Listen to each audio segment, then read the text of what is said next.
Hello welcome back to the tasty table. ഇന്നൊരു evening snack recipe ആയിട്ടാണ് ഞാൻ വന്നിരിക്കുന്നത്. നമുക്ക് വളരെ പെട്ടെന്ന് ഉണ്ടാക്കാൻ പറ്റിയൊരു റെസിപ്പിയാണ് കേട്ടോ. പഴം അടയാണ്. ഇതിലേക്ക് ആവശ്യമുള്ള ഇൻഗ്രീഡിയൻസ് എന്തൊക്കെയാണെന്ന് നോക്കാം. ഒരു നേന്ത്രപ്പഴം വേവിച്ചത്, നല്ലോണം മാഷ് ചെയ്ത് വെച്ചത്.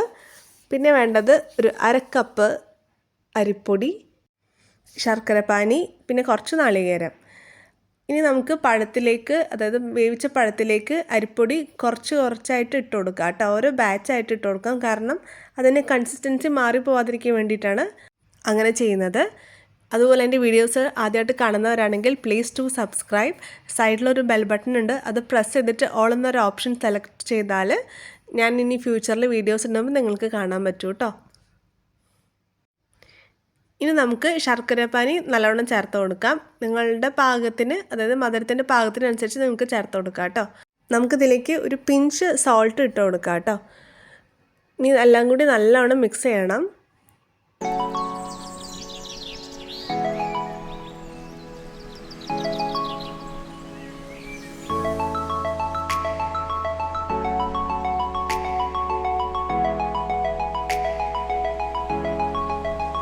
ഇനി നമുക്ക് ചെറിയൊരു കഷ്ണം വാഴയില എടുക്കാം.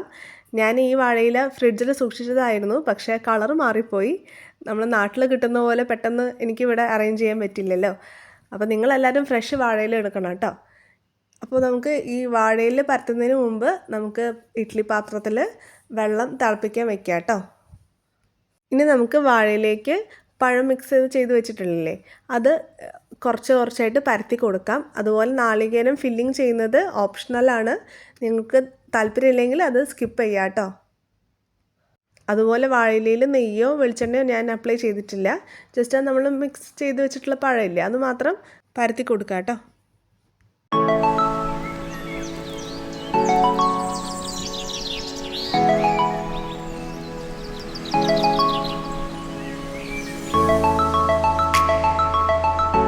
ഇനി നമുക്ക് ഇഡ്ഡലി പാത്രത്തിലേക്ക് ഓരോന്നായിട്ട് വെച്ച് കൊടുക്കാം കേട്ടോ.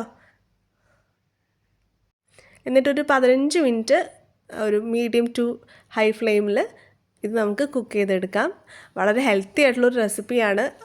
പഴമട ഇവിടെ റെഡി ആയിട്ടുണ്ട്. ഇനി നമുക്ക് ഓരോന്ന് എടുത്തിട്ട് ഓരോ പ്ലേറ്റിലേക്ക് മാറ്റി വയ്ക്കാം കേട്ടോ.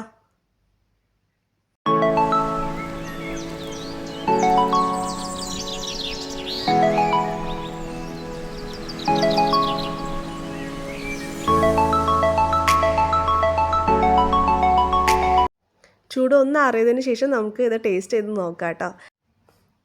നല്ല ടേസ്റ്റാണ്. എല്ലാവരും ഇത് ട്രൈ ചെയ്ത് നോക്കണം. ഒരു മസ്റ്റ് ട്രൈ റെസിപ്പിയാണ്. നല്ലവണ്ണം സോഫ്റ്റായി വന്നിട്ടുണ്ട് കേട്ടോ അട.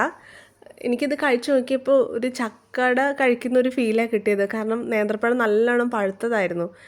മേ ബി അതായിരിക്കും. അപ്പോൾ എല്ലാവർക്കും ഈ ഒരു 4 മണി പലഹാരം ഇഷ്ടപ്പെട്ടു എന്ന് വിശ്വസിക്കുന്നു. എൻ്റെ വീഡിയോസ് ഇഷ്ടപ്പെട്ടാൽ please do like, share and subscribe. Thank you.